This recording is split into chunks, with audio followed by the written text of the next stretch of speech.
kerajaan surga. Saat hari ini kami menyambut akan setiap perkataan-Mu Tuhan dengan hati yang gembira, karena kami percaya kami ada di rumah-Mu dengan satu tujuan, kami bersekutu bersama-sama dengan Kau, memuliakan nama-Mu, bahkan mendengarkan firman-Mu ya Tuhan. Karena kami tahu firman itu adalah pelita bagi hidup kami, bagi jalan hidup kami, bagi masa depan hidup kami ya Bapa.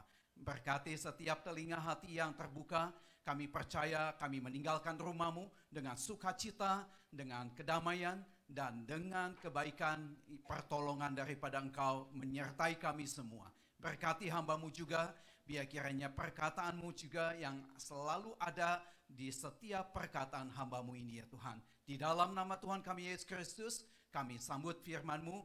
Haleluya, amin. Shalom saudara dikasihi oleh Tuhan, senang berjumpa kembali bersama-sama dengan saudara saat hari ini. Perkenalkan, mungkin saudara belum kenal nama saya Budi Hananto. Saya menggembalakan gereja di sini dan terima kasih untuk kehadiran Bapak Ibu yang ada di tempat ini. Saudara, saat hari ini kita akan belajar daripada firman Tuhan dengan tema menjadi pembawa damai. Ya, saudara, pembawa damai adalah orang yang membawa kedamaian buat orang lain, buat sekeliling, bahkan buat dunia dan negara yang kita tinggalin di tempat ini. Ya, jadi damai itu bukanlah buat diri kita saja, tetapi damai buat pihak lain, saudara. Maka satu ayat yang saya ingin saudara sama-sama membacakan sama-sama di tempat ini, saudara, Matius 5 ayat yang ke-9. Gampang sekali saudara, Matius 5 ayat ke-9, satu ayat aja. Ya, sama-sama mari kita baca 3, 2, 1.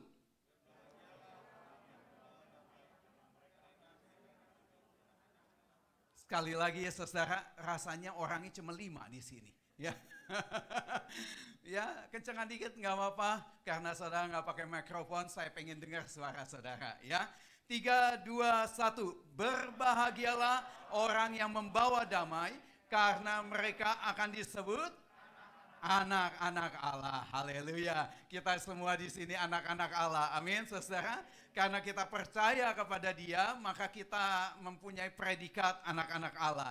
Satu kali ketika ada di dalam pesawat, ditumpangi hanya 3 penumpang, tentu satunya adalah pilot. Jadi jumlahnya berapa? 4 orang, saudara. Di dalam pesawat itu hanya 4 orang. Maka ketika dalam perjalanan belum lama daripada departure, take off, saudara, maka pesawat ini pesawat agak tua, saudara. Saya pernah naik pesawat cuma jumlahnya 10, saudara. Dari Philadelphia menuju ke Ohio, nggak lama 1 jam, tapi karena pesawatnya kecil jadi perlu 1 jam, saudara. Ya, ketika dalam perjalanan begitu, pilotnya tiba-tiba merasakan mesinnya tidak baik dan goyang, saudara. Akhirnya pesawat hanya baling-balingnya 1, mati 1, saudara. Maka pilotnya bilang, berdoalah supaya mesin pesawat yang satunya nggak mati lagi, sehingga kita bisa sampai kepada tujuan. Tiba-tiba mesin yang satunya mati, saudara. Ketika dalam keadaan begitu, pilotnya bilang gini, I'm sorry, say goodbye, I have to take my parachute. Ambil parasutnya di sana, cuma parasutnya jumlahnya 3, berarti ada 1 yang nggak mendapatkan parasut. Saudara, dia pilot cepat-cepat terbang dengan lompat dari pesawatnya pakai parasut, tapi yang satunya lagi cepat-cepat ternyata adalah seorang pengusaha pintar kan. Sorry ya, karena saya punya karyawan banyak, jadi saya mesti pakai parasut ini. Dia lompat aja, dia lepasin parasutnya, tinggal 2 orang, pilih salah satu, saudara. Siapa yang mati, siapa yang pakai parasut. Yang satunya adalah pendeta, yang satunya adalah pramuka, saudara. Ya, anak pramuka. Nah, pendeta ini punya belas kasihan. Nak, kamu masih muda, kamu perlu masa hidup yang masih panjang, pakai aja ambil parasut. Gimana Pak Pendeta? Ya, saya biarin ada di kapal ini. Tapi ternyata pramukanya bilang, jangan takut Pak Pendeta. Ternyata pengusaha yang satu tadi ngambil itu pakai ransel saya, pramuka. Sekarang kita masih ada 2, pakai aja Pak Pendeta dan saya juga. Yuk kita lompat sama-sama. Saudara, ini hanya joke kayak saudara ya. Tapi kita anak Tuhan ini nggak kayak demikian. Ya, dibikin shock dulu, baru kita mendapatkan damai. Tapi saudara, hari ini kita belajar apakah ya dikatakan are you a peacemaker atau saudara adalah pembawa damai, atau sebaliknya saudara adalah troublemaker. Betul ya saudara ya? Jangan nengok yang istrinya nengok ke suami, kamu yang troublemaker, saya peacemaker. Jangan ya. Tapi kita saat hari ini belajar untuk kita bisa melihat diri kita, ya. Apakah kita peacemaker, pembawa damai, atau kita troublemaker, saudara ya. Baik di rumah tangga kita bisa terjadi, saudara ya, orang yang namanya peacemaker itu ada, di dalam rumah tangga juga pun troublemaker juga ada, ya. Kok ibu-ibu aja yang ngangguk-ngangguk sih, emang suaminya troublemaker? Kan enggak juga, jangan dong, ya enggak. Suami juga pun bisa menjadi peacemaker, istri juga kadang-kadang bisa menjadi troublemaker, ya siapapun juga bisa, saudara. Ya, karena apa? Di dalam 9 buah roh, saudara, dikatakan yaitu love, joy, peace, ya. Patience, kindness, goodness, faithfulness, gentleness, and satunya lagi self-control. Ya, kalau bahasa Indonesianya yaitu kasih, sukacita, ya, damai sejahtera, kebaikan, kemurahan, kebaikan, kesetiaan, apalagi itu, gentleness, kemurahan, saudara, dan juga self-control, penguasaan diri, saudara. 9 buah roh ini salah satunya adalah peace. Maka dikatakan orang yang disebut anak Allah akan membawa damai sejahtera. Amin, saudara. Tidak ada pilihan yang lain. Tetapi saudara, saat hari ini kita belajar yuk. Daud aja mengatakan di dalam kitab Mazmur 120 ayat ke-7, aku ini suka perdamaian, tetapi apabila aku berbicara, maka mereka menghendaki apa? Perang, saudara. Jadi saudara, orang yang akan membawa damai, saudara, jangan berpikir bahwa kita tidak akan mengalami masalah, yaitu orang menentang kita, orang membenci kita, orang berbuat jahat kepada kita. Saya katakan apapun yang saudara lakukan dalam hidupmu, berbuat baik, jangan berpikir orang akan berbuat baik kepada kita. Ya, setuju ya? Oke, ya.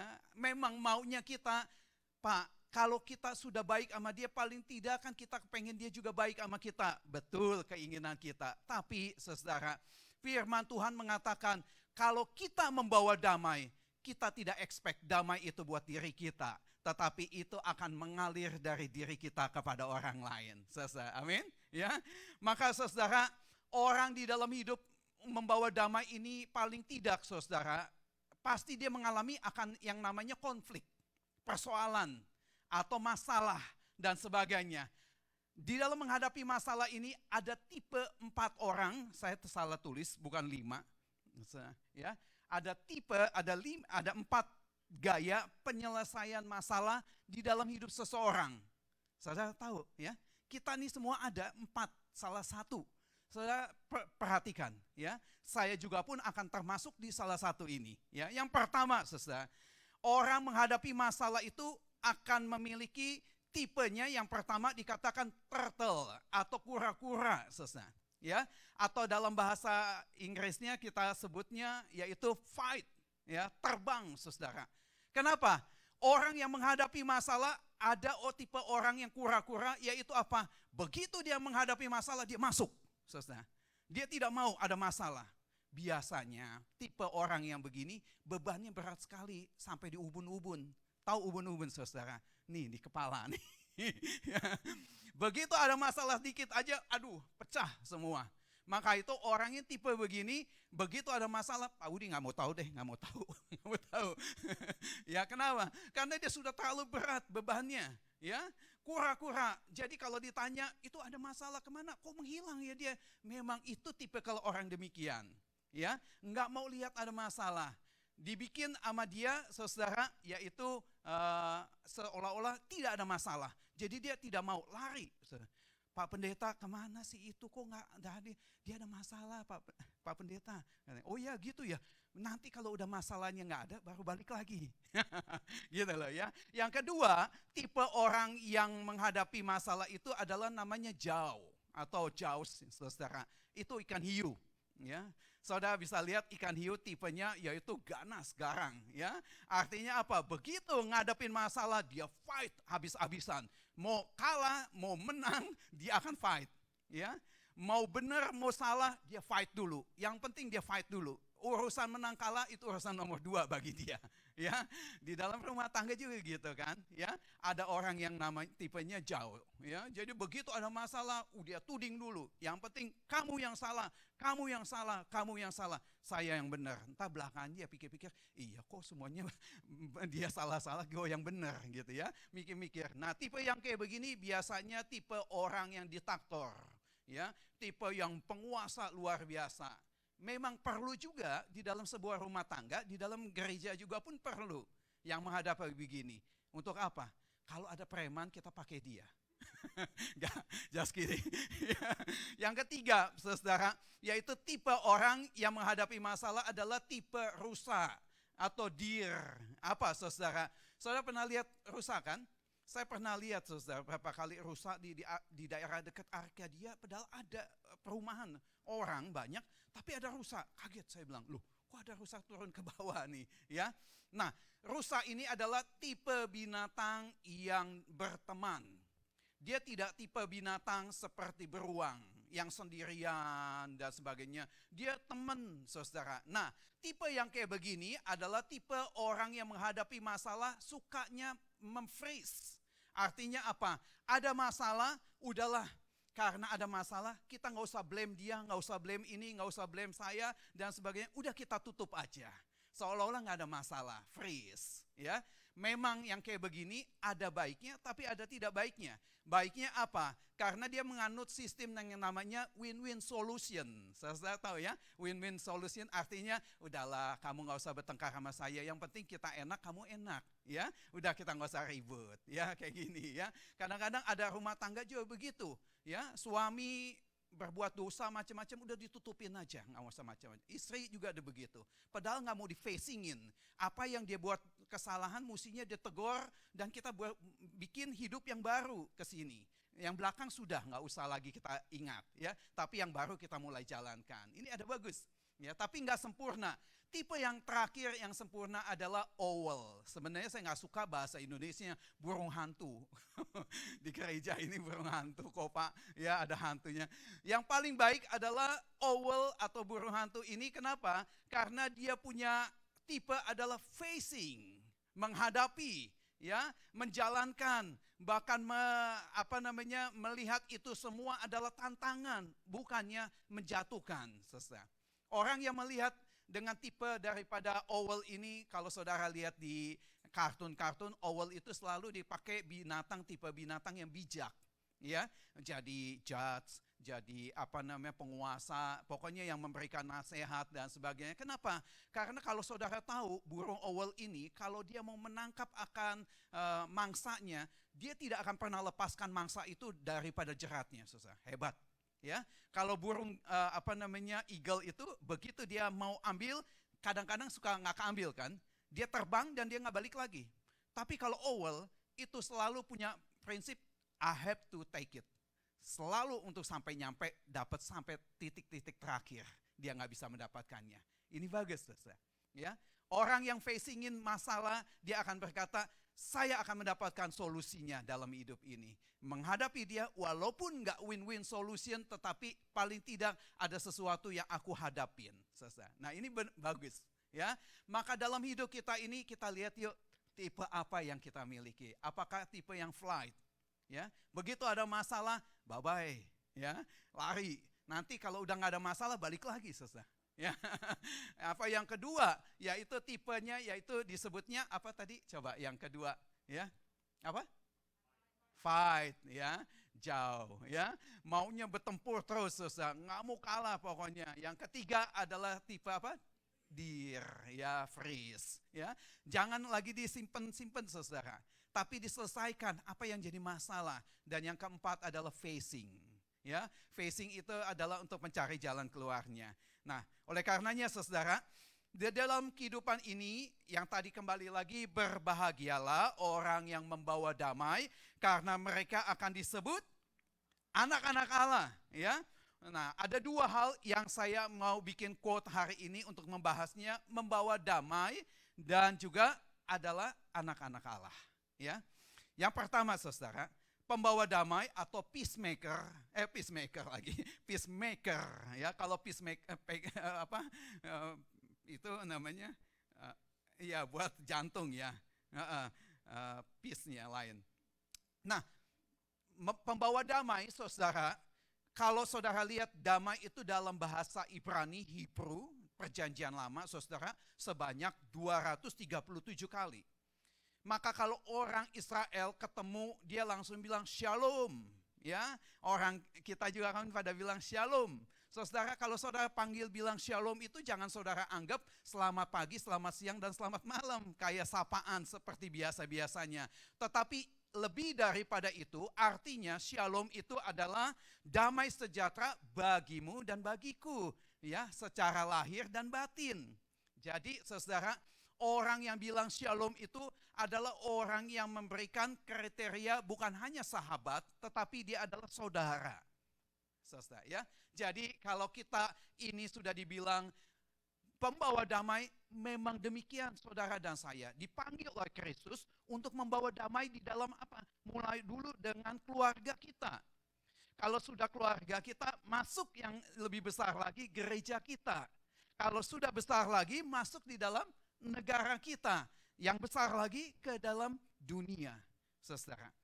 Maka saya percaya, kita lihat dulu. Dalam kitab Kamus Besar Bahasa Indonesia, damai itu artinya tidak ada perang, tidak ada kerusuhan, aman, tentram, tenang, dan rukun. Ya, ini Kamus Bahasa Indonesia. Kita lihat ya, damai itu tidak ada perang, tidak ada kerusuhan, aman, tentram, tenang, dan rukun. Ya, tapi kalau kebalikannya daripada damai itu namanya apa? Bahasa Indonesia kacau balau. Ya. Ada yang mau kacau balau rumah tangganya? Pak, nggak mau, Pak. Ada dalam hidup juga kita dengan diri kita kacau balau, nggak mau kan? Tapi banyak orang yang mau loh. Saya lagi baca begini, amit-amit nggak akan ada yang mau angkat tangan, itu namanya kacau balau, nggak mau, pasti maunya damai. Tapi dalam kehidupan kita, seringkali kita lebih bertindak kacau balau dibandingin damai. Yuk kita lihat dulu. Ya, kacau balau itu adalah apa? Pertikaian, rusuh, menderita, apa? Konflik. Saudara senang pakai sosmed untuk kita memberitakan kabar yang jelek atau kabar yang baik, ya?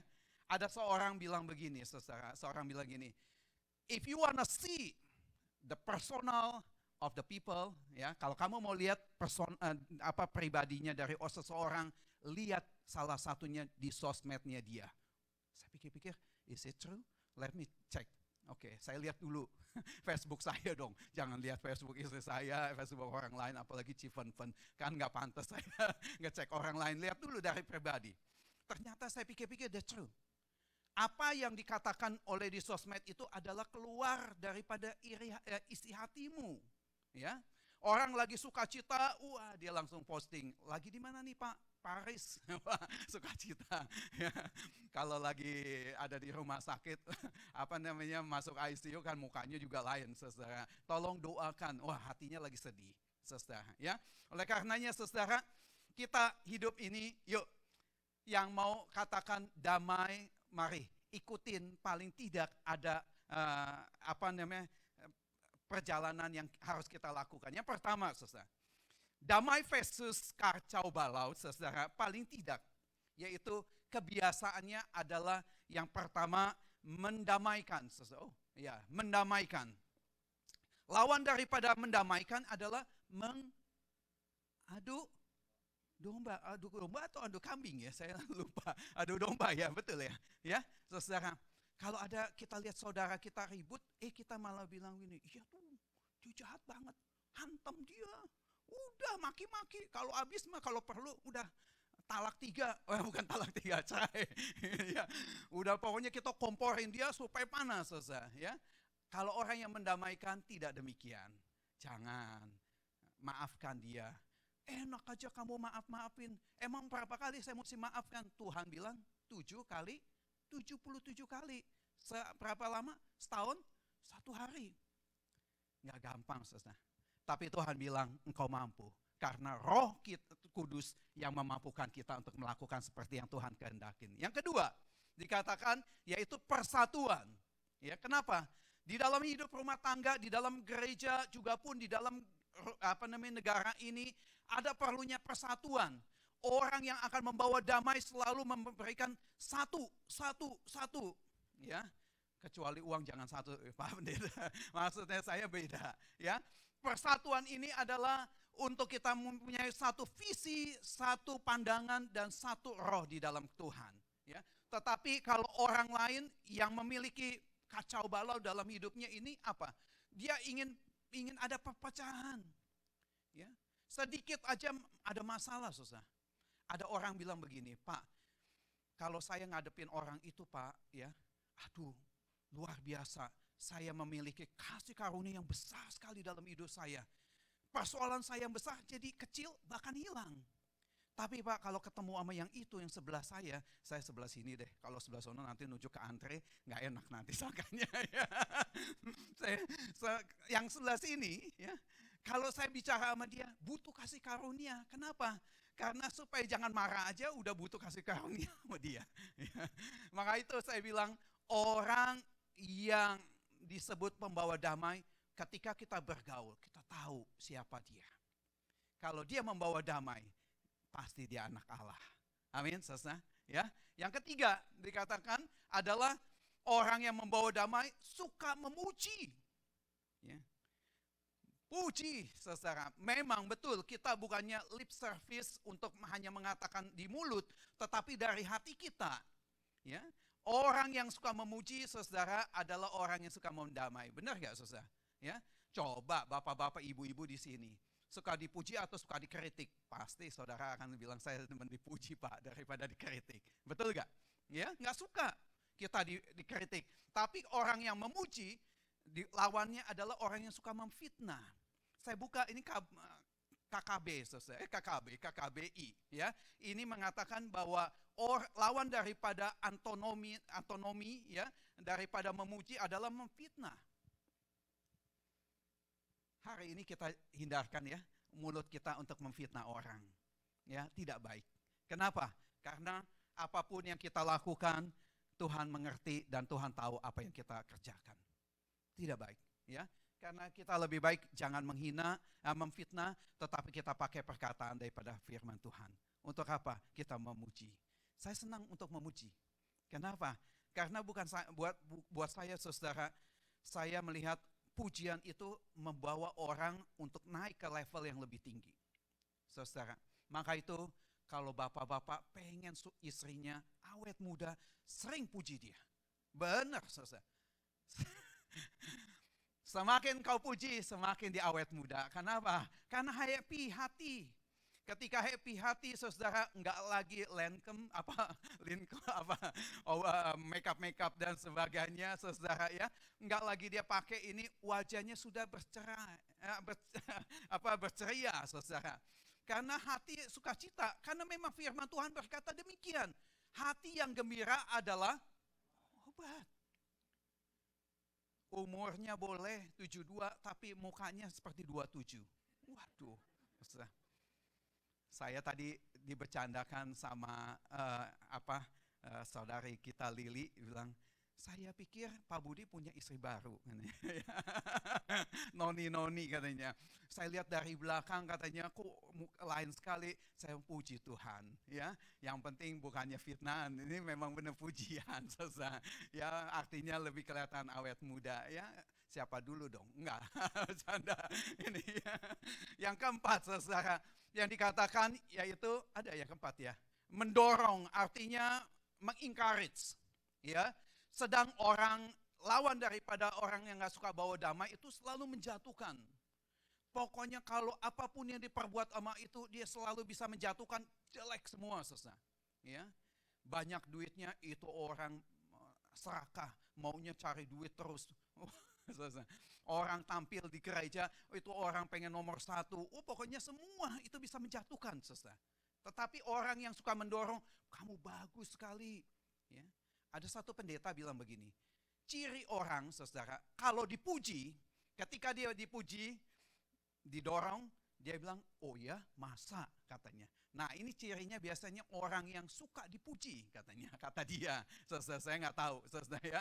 Tapi kalau orang yang dipuji berkata terima kasih, itu benar-benar rela untuk didapat pujiannya. Ini dia bilang, ya. Yang kelima ada ya? Nggak ada. Kelima, nggak ada. Oh ya. Oke, saudara. Balik lagi, Matius 5 ayat 9, tadi dikatakan membawa damai. Dan yang terakhir adalah anak-anak Allah. Saya akan bahas mengenai anak-anak Allah, saudara. Dikatakan anak Allah atau I am a child of God. I know it, I live it, and I love it. Ya, artinya saudara, kita menjadi anak-anak Allah. Oh, saya tahu. Sejak saya dipanggil, Tuhan kasih predikat kepada saya adalah anak-anak Allah. Amin, saudara. Ya, lawan anak Allah, anak siapa? Anak setan, ya. Anda yang ngomong loh, saudara. Hanya dua ya di dunia ini, anak Allah atau anak setan, bukan anak tetangga ya, saudara. Ya. Saya pikir anak tetangga, saudara. Ya. Yohanes 1 ayat 12 berkata, tetapi semua orang yang menerimanya diberinya kuasa supaya menjadi anak-anak Allah, yaitu mereka yang percaya dalam namanya. Saudara, saya relatein dengan Matius 5 ini, saudara, yang kita baca ini, saudara. Ini adalah bukannya kalau saudara membawa damai, tiba-tiba saudara selamat, tidak. Bukan. Yang saya mau katakan, kita anak-anak Allah, ketika kita menjadi anak-anak Allah, maka kita akan melakukan membawa damai. Itu adalah tindakannya. Bukannya karena kita bawa damai, kemudian kita menjadi anak Allah, bukan.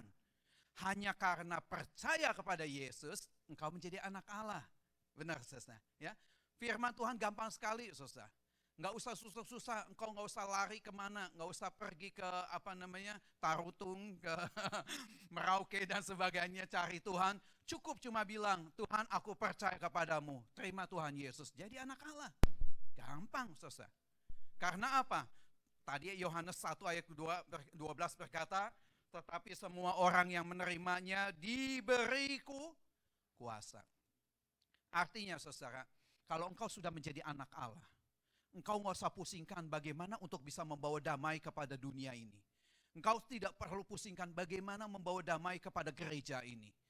Cukup ketika engkau berkata engkau menjadi anak Allah, maka Tuhan katakan, aku akan berikan kuasa supaya damai yang daripada Tuhan itu akan mengalir. Nah, yang dimaksud anak Allah itu, saudara, ada pepatah mengatakan like father, like son, saudara. Ya, saya pernah pergi ke satu tempat sama anak saya, salah satunya Rachel, saudara. Dia bilang begini, ini pasti anaknya Pak Budi deh. Padahal dia belum kenal. Kenapa? Karena mukanya seperti saya katanya. Saya tidak tahu yang benar yang mana. Tapi memang betul, saudara. Ya, like father, like son. Ya, apa yang menjadi milik daripada Allah itu, kita juga pun predikatnya memilikinya. Coba saudara lihat di sini, satu ayat ya, nextnya. Yang pertama, saudara, yang dimaksud anak Allah adalah Allah Bapa disebut Allah damai sejahtera. 1 Tesalonika 5 ayat 23. Semoga Allah damai sejahtera menguduskan kamu seluruhnya, dan semoga roh, jiwa, dan tubuhmu terpelihara sempurna dengan tidak bercacat pada kedatangan Tuhan. Tuhan kita, Allah kita yang kita sembah adalah Allah yang disebutnya penuh dengan damai sejahtera. Maka kalau saudara berkata, Tuhan berikan damai sejahteramu dalam rumah tanggaku, pasti Tuhan akan berikan. Kenapa? Karena Tuhan memilikinya. Ya. Ketika engkau berkata kepada ayah atau ibu yang anak masih kecil, Papa saya pengen sekolah, minta duit buat uang sekolah. Pasti orang tuanya mengusahakan supaya bisa memiliki uang dan bisa membayar sekolahnya. Betul, saudara. Karena dia memilikinya, saudara. Oleh karenanya, saudara, damai sejahtera, engkau tidak perlu lari kemana-mana. Saya katakan, sekalipun engkau memiliki berbagai masalah apapun juga, lari kepada firman Tuhan. Roh Kudus yang akan memberikan kepada engkau damai sejahtera itu. Saya ingat sekali orang tua saya, dia belum menjadi Kristen waktu itu. Dia belum mengenal kepada Yesus. Dia cuma selalu mencari bagaimana damai itu ada dalam rumah tangganya. Kenapa? Karena mama saya dan papa saya sering ribut karena kekurangan uang. Ya, hidup dalam kekurangan. Dia kerja keras, papa saya bukanlah orang yang malas, dia bekerja keras, tapi memang orang dunia bilang hokinya kurang, saudara. Artinya kerjanya keras, uangnya kurang, saudara. Ya, sehingga dalam keadaan kekurangan itu rumah tangga cekcok terus. Apa yang dia lakukan? Dia pergi ke tempat-tempat yang dikatakan bisa membawa rezeki. Bahkan dia sembahyang di atas kuburan. Ya, kenapa? Dia pergi ke Tepekong, dia pergi ke Kelenteng, dia pergi ke tempat macam-macam yang dikatakan bisa memberkati dia, tapi tidak pernah. Satu kali ketika dia pergi ke gereja, karena ada satu temannya bilang gini, lu susah lebih baik pergi ke gereja. Loh, emang gereja bisa kasih uang? Enggak, tapi di situ bisa berkatin lu, katanya. Wah, dia pikir-pikir betul, saudara. Dia pergi ke gereja, duduk paling belakang karena ketakutan. Belum pernah masuk gereja seumur hidup. Ketika dia pergi ke gereja, pulang dari gereja sama mama saya, papa saya bisa bilang, kok bingung ya pulang dari gereja, damainya luar biasa. Ya, padahal utang mungkin masih banyak. Tuhan belum jawab apapun juga. Tapi papa saya bilang, masa-masa tuanya ya, dia yang lebih senang dibanding saudara yang lainnya. Kenapa? Ketika dia terima Tuhan Yesus, damai itu ada. Dia lagi gak ribut dengan istrinya, mama saya tentunya. Ya, mulai Tuhan berkatin anak-anaknya, semua baik hidupnya dan sebagainya, puji nama Tuhan. Ya, oleh karenanya saudara, yang kedua, kenapa Allah itu disebut sumber damai sejahtera? Karena di dalam Roma 15 ayat 33 berkata, Allah sumber damai sejahtera menyertai kamu sekalian. Kalau kita menjadi anak Allah, yakin saudara, hidup rumah tanggamu, hidup di dalam anak-anakmu memiliki damai yang luar biasa. Karena Tuhan sudah berjanji, damai sejahtera akan menyertai kamu. Enggak lagi minta-minta saudara. Tuhan itu bukan Tuhan yang pelit. Tuhan itu bukan Tuhan yang tidak peduli dengan hidupmu. Tapi Tuhan cuma pengen satu, engkau surrender kepada Dia. Ketika kita berkata, Tuhan, aku terima engkau supaya aku memiliki predikat, aku menjadi anak Allah, maka damai sejahtera itu akan menyertai kita. Ya. Yang ketiga, yang lainnya saudara, 2 Korintus 13 ayat 11. Akhirnya saudaraku, bersukacitalah, usahakanlah dirimu supaya apa? Sempurna. Orang kan bilang, Pak, mana ada orang yang sempurna? That's true. Saya agree. Saya bilang setuju. Tapi ingat, firman Tuhan Paulus mengatakan, usahakan supaya hidup kita sempurna. Bagaimana bisa sempurna sih dalam hidup kita ini, di dunia ini? Satu hal, terimalah segala nasihatku. Nah, Paulus berkata, sehati sepikirlah kamu dan hiduplah dalam damai sejahtera, maka Allah sumber kasih dan damai sejahtera akan menyertai kamu. Saya bilang yang pertama, kalau engkau mau rumah tanggamu saat hari ini penuh dengan damai sejahtera, ingat, yang pertama, miliki sehati dan sepikir. Ya, selesai. Yang masih single nanti tunggu ya. Tapi kalau yang sudah duet ya, berdua, punya hati sehati sepikir. Kadang-kadang suami punya pikirannya ke sana, istri punya pikirannya ke sini, saudara. Ribut terus, saudara. Maka itu firman Tuhan berkata jelas, pasangan saudara yang di hadapan Tuhan adalah yang terang sama terang, nggak bisa terang bersatu dengan gelap. Ya. Ini saya ngomong bukannya masalah warna kulit, saudara. Yang putih sama yang hitam, bukan. Tetapi artinya memiliki sehati. Ya. Yang ketiga, saudara, dikatakan mengusahakan damai. Ya. Orang yang anak Allah itu biasanya mengusahakan damai. Apa yang dia usahakan? Efesus 2 ayat 14. Karena dialah damai sejahtera kita yang telah mempersatukan kedua pihak dan yang telah merobohkan tembok pemisah, yaitu perseteruan. Yuk, jangan ya dalam hidup kita ini untuk kita pelihara perseteruan, keributan. Tapi usahakan itu ada damai sejahtera. Apapun juga. Sometimes dalam hidup kita punya anak, mereka ribut. Ya, memang betul, bukannya kita harus freeze, kita bekukan, tetapi kita harus facing. Yang salah memang salah, yang benar harus benar. Tetapi lebih daripada itu untuk kita bisa mengusahakan kedamaian. Ya, yang ketiga dikatakan Efesus ini Efesus 2 ayat 15. Sebab dengan matinya sebagai manusia, ia telah membatalkan hukum Taurat dengan segala perintah dan ketentuannya untuk menciptakan keduanya menjadi satu manusia baru di dalam dirinya, dan dengan itu dia mengadakan damai sejahtera. Ayat 16, dan untuk memperdamaikan keduanya di dalam satu tubuh dengan Allah oleh salib, dengan melenyapkan perseteruan pada salib itu. Selesai. Saya terakhir ini ayat mengatakan begini. Kenapa sih Tuhan Yesus itu mati di atas kayu salib? Satu hal saudara, yang memisahkan engkau dengan Allah adalah dosa kita. Betul, kesalahan kita. Kesalahan kita, dosa itu tidak bisa membuat kita masuk ke surga, saudara. Apapun yang kita lakukan, amal, kebaikan, donasi, apapun juga yang engkau katakan, tidak bisa membawa kita kepada surga. Yang satu-satunya oleh karena darah Kristus mengampuni dosamu, maka engkau sama Allah itu tidak lagi perseteruan, tidak ada lagi pemisahan, tapi ada kesatuan. Selesai, ya. Apa yang membuatkan kita jadi satu? Karena kita menjadi anak Allah. Hari ini saudara, saya tidak panjangkan firman Tuhan, tapi saya mau katakan kepada saudara, cek dirimu. Apakah engkau menjadi anak Allah? Atau satunya lagi, nggak usah disebut ya, anak tetangga. Ya, selesai. Kalau engkau belum menjadi anak Allah, jangan berpikir damai itu ada dalam hidupmu. Orang bilang, Pak, enggak juga kok. Saya bisa pergi ke bar, minum sampai ini, hilang persoalan saya. Betul, hilang persoalan kamu sesaat. Tetapi ketika engkau pulang ke rumah, engkau akan punya masalah yang lebih besar lagi. Ya, apalagi persoalan yang lain. Oh, pergi jalan-jalan.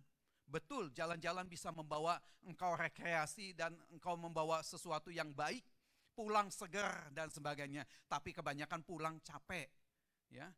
Masalah ada lagi, tetap tidak terselesaikan. Ya, yang terakhir mau saya katakan, miliki damai sejahtera yang daripada Allah. Kuncinya yaitu menjadi anak Allah. Ya, kalau engkau anak Allah, engkau nggak lagi memusingkan apa yang akan engkau berikan kepada anakmu. Memang saya saudara, mungkin saya tidak tahu bagi Bapak Ibu di tempat ini. Saya punya anak 2 saudara, saya sering berdoa bersama dengan istri juga, Tuhan berkati masa depan hidup anak kami ini. Ya gitu kan ya, pasti setiap ibu, setiap bapak memiliki punya tanggung jawab supaya masa depan dia hidup dalam keadaan baik saudara. Nah seringkali doa yang demikian membuat kita jadi gelisah juga. Gelisahnya misalnya contoh ya, di Amerika di sini kita nggak diajar misalnya anak-anak sekolah di sini nggak diajar yang namanya buat hormat sama orang tua, kasih dan sebagainya ya, nggak ada kan di Indonesia lagi zamannya saya ada ya. Kemudian apalagi ya dan sebagainya. Tapi di sini lost sama sekali. Nah, seringkali saya bincang dengan istri saya bilang gini, gimana ya? Kita berdoa aja, saya bilang. Biar Tuhan menaruh roh untuk dia takut dan bisa menghormati akan kedua orang tuanya. Ya. Kalau di Indonesia mungkin kita lebih secure karena apa? Diajar di dalam sekolahannya, ya, tata krama dan sebagainya. Di sini nggak ada, saudara. Tapi ada baiknya juga di sini budayanya mereka talk, ya, bicara apa adanya. Sometimes saudara, saya harus belajar juga menjadi yang nomor 3 atau yang nomor 4. Tapi saya tidak mau belajar nomor 1 atau nomor 2, freeze. Ya. Dulu saya lebih suka yang nomor 1. lari, saudara. Ada masalah, udah saya lari aja. Saya nggak pusingin, biar Tuhan yang jawab. Kan itu biasanya Kristen tradisional begitu. Tuhan, tanggung jawabmu, rumah tanggaku ribut. Ya, yang penting engkau selesaikan. Loh, kita sebagai suami atau kita sebagai istri harusnya ikut campur, tapi kita nggak mau lepaskan itu semua pekerjaan buat Tuhan. Nah, yang kedua, yaitu untuk kita bisa menjadi orang yang gagah perkasa. Kamu salah ya, saya pernah melakukan ini kepada anak saya. Saya menyesal. Bahkan saya berkata, jangan lakukan ini. Karena firman Tuhan berkata, hai orang tua, bapak dan ibu, ya, jangan menyakiti hati anak-anakmu. Akhirnya saya retreat ke belakang. Oh, jangan pernah saya lakukan itu lagi. Dan yang ketiga, yaitu saya menjadi orang yang rusak. Ya, win-win solution. Ya sudahlah, kita bisa mulai ini. Tapi saya pikir-pikir ini juga tidak baik. Kenapa? Saya mulai facingin kepada dia.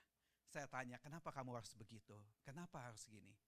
Saya menyikapi bukan hanya sebagai orang tua, tapi saya sebagai sahabat. I know what you need. But saya bilang ini persoalannya bertentangan dengan firman Tuhan. Kita tidak boleh. Ya, jadi kita harus facingin. Dan hari ini saya percaya firman Tuhan kiranya memberikan kepada kita damai sejahtera. Ya, apa yang harus kita lakukan? Anak-anak Tuhan, jangan menjadi orang yang membawa kerusuhan, tetapi membawa kedamaian. Amin, saudara.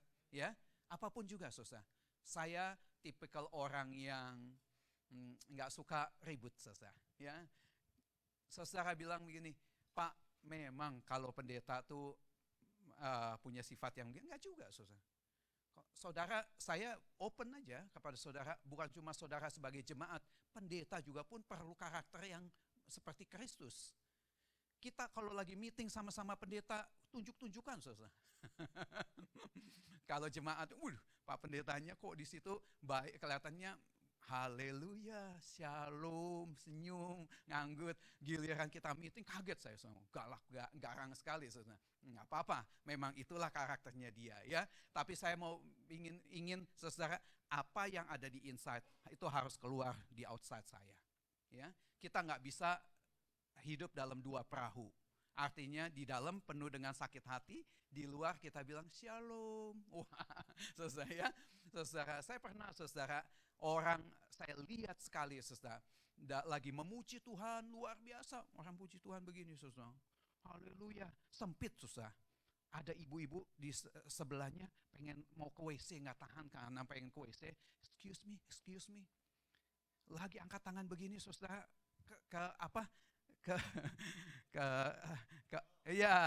kena tangannya, saudara. Ibunya, ngapain sih? Kamu nggak lihat tangan saya lagi muji Tuhan, jangan kamu dong. Gitu.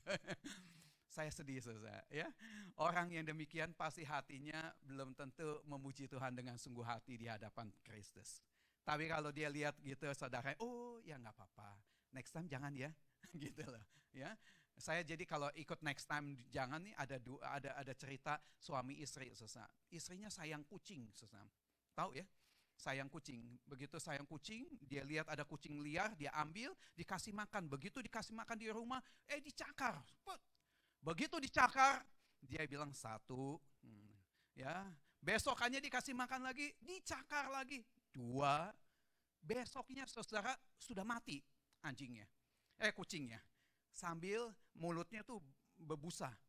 Suaminya bilang gini, kamu pasti racunin ya ini kucing? Iya, saya racunin. Loh, mami kok tega sih?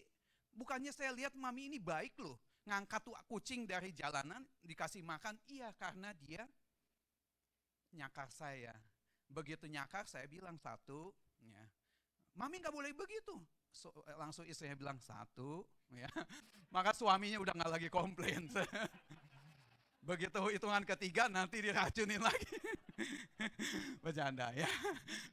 Suami saya di sini baik-baik ya, supaya kita bawa damai dan kita tidak lagi memikirkan. Mari kita bangkit berdiri, saudara, dan Tuhan memberkati kehidupan saudara. Saya percaya kita menjadi anak-anak Allah yang tidak cuma di luar diri kita, tetapi di dalam hati kita sungguh-sungguh menjadi anak Allah. Ya, Apapun yang saudara lakukan saat hari ini, lakukan sungguh-sungguh seperti anak Allah. Saya tidak mau saudara menjadi orang yang munafik, saudara punya dua wajah, punya pandangan yang berbeda dan sebagainya, tetapi miliki sebagai wajah daripada Kristus. Haleluya.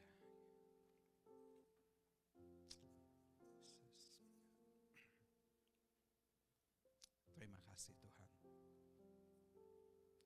Tuhan, terima kasih untuk siang yang indah ini. Kami sudah belajar daripada firman-Mu. Kami percaya Tuhan, kami adalah anak-anak kepunyaan-Mu. Engkau sudah tebus dengan darah-Mu yang begitu mahal. Engkau tidak berdosa, engkau tidak bersalah. Tetapi engkau mati di atas kayu salib dengan satu tujuan, untuk menebus segala dosa kami.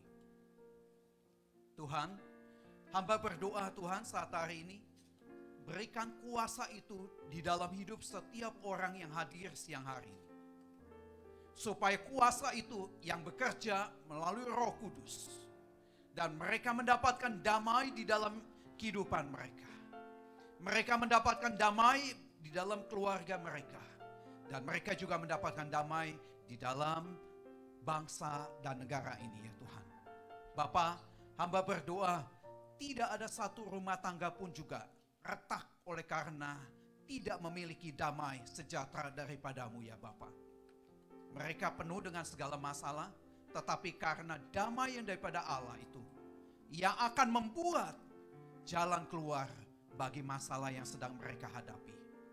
Kami percaya Tuhan, Engkau tidak berpangku tangan. Kau tidak akan pernah Tuhan pelit kepada anak-anak-Mu. Tetapi Engkau akan memberikan damai itu penuh melimpah dan mereka mendapatkannya. Supaya sukacita dalam hidup mereka menjadi kesaksian bagi dunia ini ya Tuhan. Berkati sekali lagi setiap orang yang hadir. Bapak, Ibu, anak, semua Tuhan. Allah berkati mereka ya Yesus. Supaya damai itu Tuhan mengalir memenuhi buat rumah tangga mereka, buat orang sekeliling mereka. Terima kasih ya Yesus untuk kebaikan-Mu. Bukan karena kami Tuhan, tetapi karena Engkau yang memberikan kepada kami sebagai sumber damai itu. Maka kami akan membawa damai itu kepada orang sekeliling kami. Terima kasih ya Tuhan. Berkati buat bangsa dan negara kami Amerika. Berkati juga buat bangsa dan negara kami Indonesia serta seluruh dunia Tuhan. Di dalam masa-masa pandemik ini, kesusahan demi kesusahan terjadi.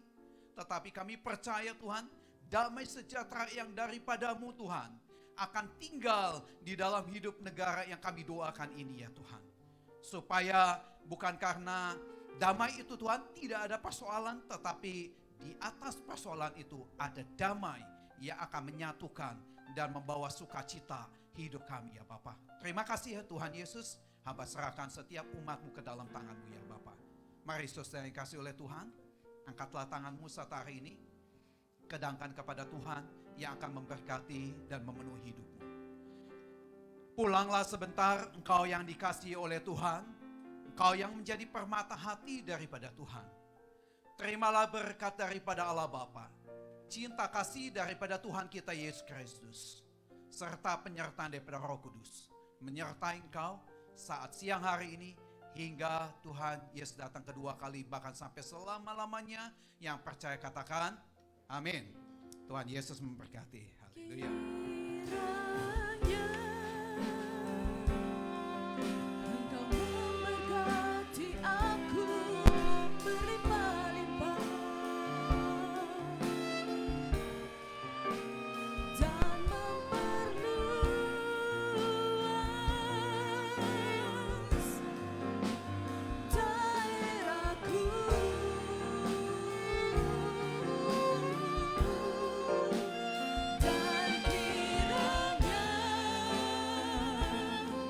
Tanganmu